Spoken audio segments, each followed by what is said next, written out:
I found something strange last week. Well, actually, my friend did. He just moved into a new apartment, and in the back of a closet, tucked behind some shelves, he found this. An old dusty hard drive, left behind by the previous owners. He didn't want to touch it, didn't know what was on it, so he asked me to plug it in, scan it for viruses, wipe it clean. I scanned it, it looked like a normal drive, just random junk. Corrupted movies, old documents. I was about to format the whole thing, just hit delete and move on. But then I saw a save folder. It was a Skyrim save called A.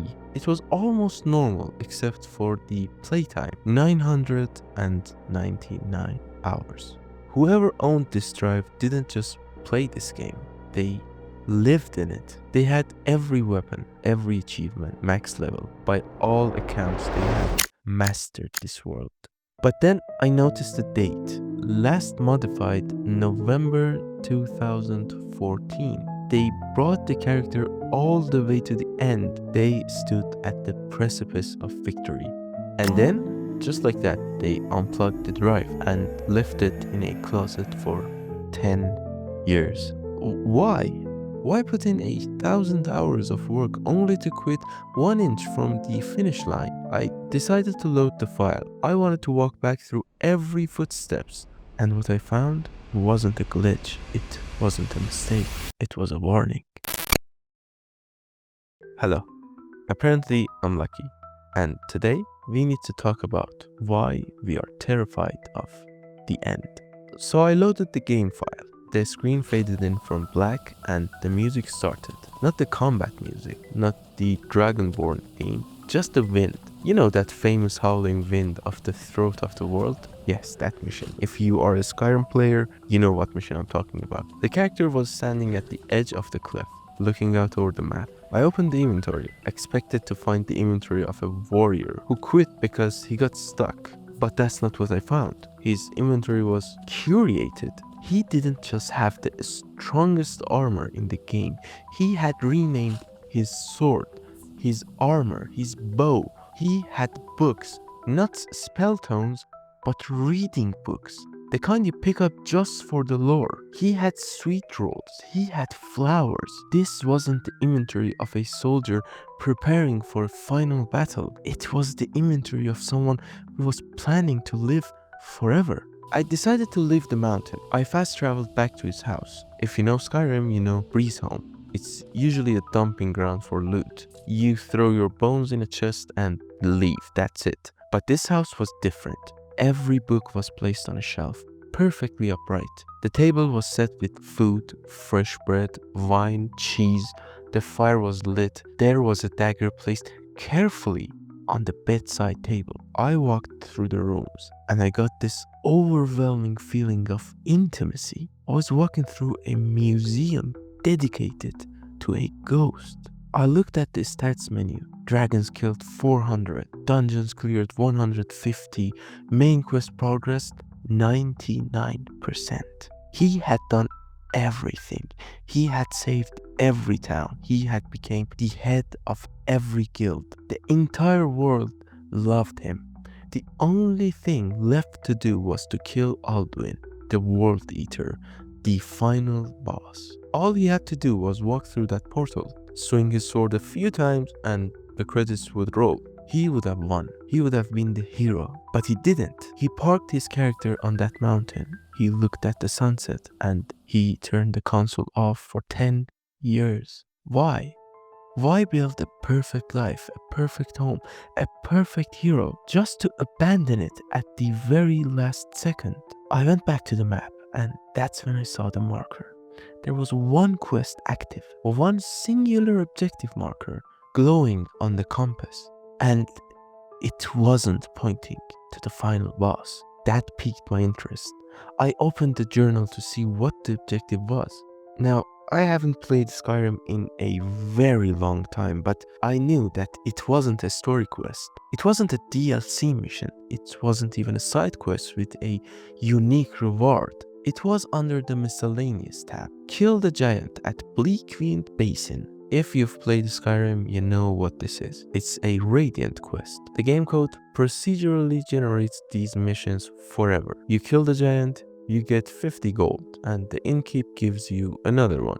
Kill a bandit, kill a wolf, kill a dragon. It is an infinite loop of meaningless content designed to make sure you never run out of things to do. Player A ignored the literal god of destruction waiting for him in the afterlife, so he could go kill a random giant for pocket change. At first, I thought it was just procrastination. Maybe he wanted to grind a few more levels. Maybe he wanted to reach level 81 to fight the Ebony Warrior. But then I had a thought. I looked at the save dates again. He had been doing this for months.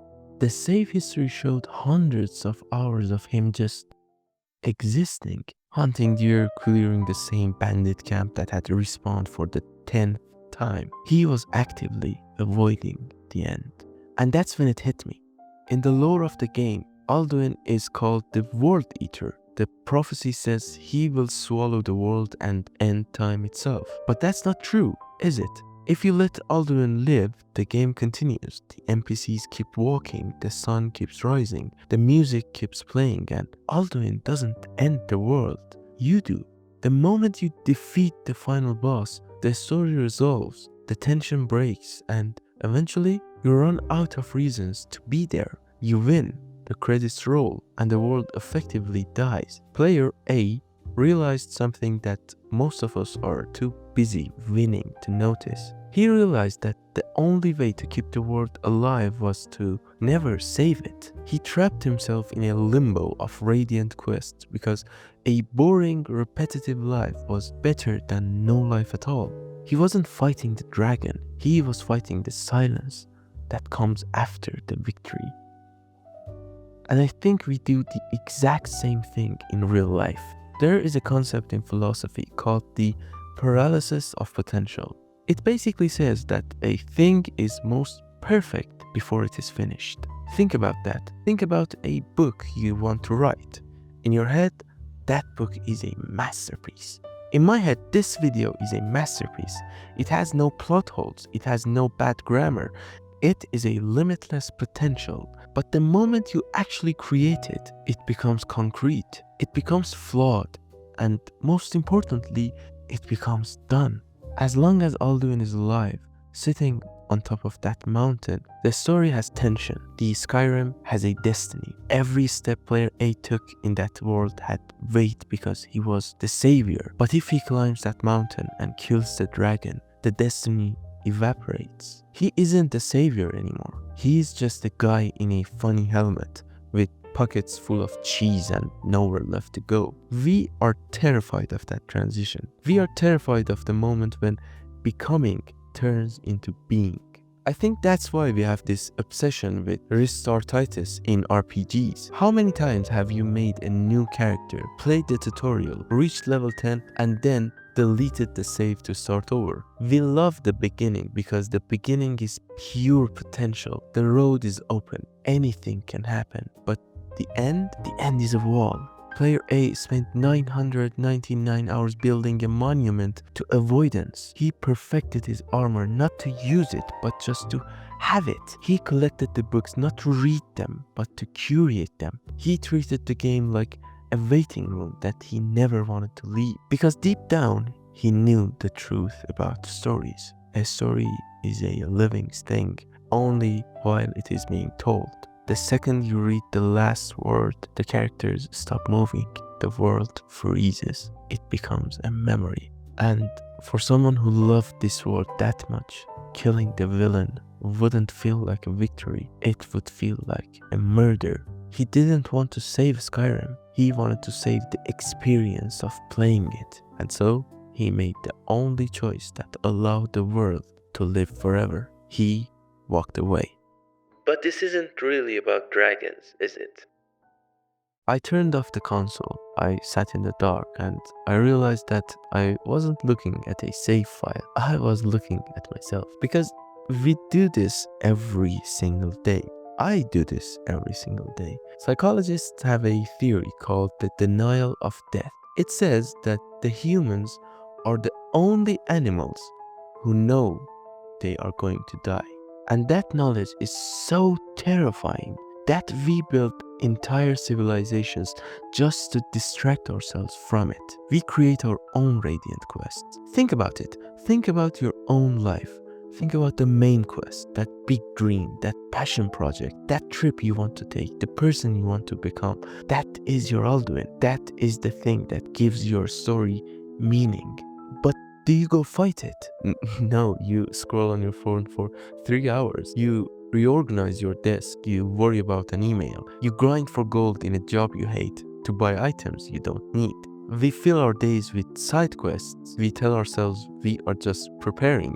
We say, I'll start that book when I have more time. I'll travel when I have more money. I fight the dragon when I'm level 81. But that's a lie. We aren't preparing. We are stalling. Because as long as the main quest is unfinished, we are immortal. As long as you haven't written the book, you haven't failed at writing it. As long as you haven't chased the dream is still alive. We stay in the menu screen because the menu screen feels safe. Player A thought that if he just kept picking flowers and killing giants, the game would never have to end. He thought he could trick the system, but he forgot one thing. The game clock doesn't stop. The console eventually gets turned off. The hard drive eventually rots. He spent 999 hours trying to avoid the ending, only to realize that by refusing to finish the story, he never actually got to live it. He died in the prologue, and he took the world with him. I looked at the save file one last time. I could have left him there.